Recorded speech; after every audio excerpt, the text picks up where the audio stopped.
Monica Nowak here at the National Association of Broadcasters Convention to explore the similarities and differences of Nikon and Canon. So let's hear what people had to say.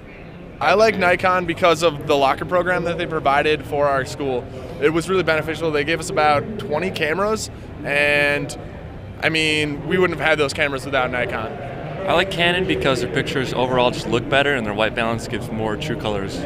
Currently torn right now. A lot of the times, right now, I use a lot of Nikon and Cannon, and Canon I thought really set a high bar, but lately they haven't been updating their video quality lately, and they're kind of lacking behind the 4K, and Nikon's really been stepping up lately.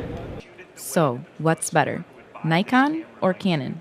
What's the difference? What's the similarities? Why should someone pick one over the other? There are definitely advantages of Nikon DSLR cameras, including its low light performance, number of autofocus points, flash control, larger APS-C sensors, and the availability of minor features. Its flash control has a better built-in option for controlling off-camera flash for years, whereas Canon has recently caught up, or I should say almost caught up, with its new built-in flash triggers in the 7D, 60D, and T3i cameras. Some people present during the convention were bigger fans of Canon than Nikon, including a professional photographer for camera productions located in Pasadena, California. The reason I like Canon is because when you do cinematography and you do photography, I think Canon really comes in. Whether it's the color correction, whether it's the output, no matter what you have, Canon just tends to do it that much better. The selection of the lenses I really like.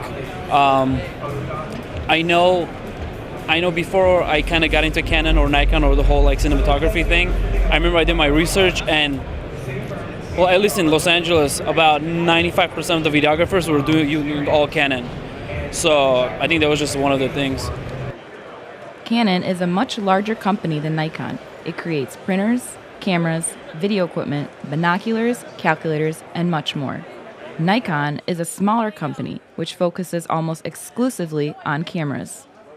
Canon may have an edge for the resources of a huge mega company, but Nikon may have the edge for being focused on one main product.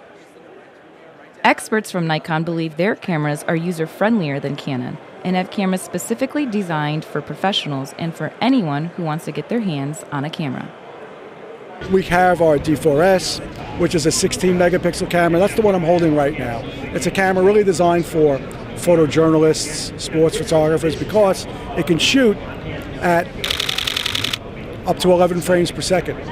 But then when you turn on the video features of the cameras, they can shoot at 1080p, they shoot at 1080-30, 1080-60, and they've got a whole host of features really for this industry targeted very, very well.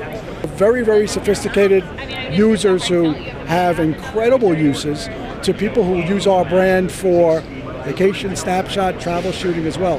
And that's the great thing about these products. Whatever level you want, we have it for you. Whatever price range you can afford to stay within, we make those products. And that goes for the lenses as well. One of the things Canon was really trying to stress was their video.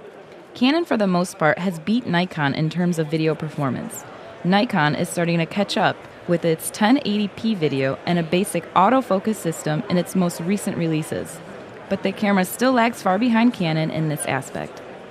We actually have a complete line of EOS digital SLRs, and here at the NAB show we're kind of concentrating on our high-end, the more professional cameras. So in this particular case, the camera I'm standing next to is our EOS 7D Mark II, which is the most affordable high-end camera that we do offer. Basically, this is a 20 megapixel camera that will normally do 10 frames per second in still photos, but it also has a full range of video features as well. So for example, we're able to do 1080p up to 60 frames per second. We have a headphone jack built in, be able to monitor real-time audio. There's also ability to control the audio levels manually. There are two different compression codecs that you can choose from, either a high compression or low compression, depending on how much footage you want to record on the memory card. Lots of people were present during the 5-day convention, people learning about the different cameras, equipment, editing softwares, etc. Other venues were there as well, from Killer Tracks, GoPro, and Adobe. People were able to do all kinds of fun activities, such as shooting around a basketball and seeing all the different camera angles, to testing their balance and capturing the moment with a quick snapshot. As you can see, there's a lot happening here today. It's definitely a learning experience, great for networking, and overall a good time. I am and always will be a Nikon fan. Reporting from Las Vegas, I'm Monica Nowak for OU TV.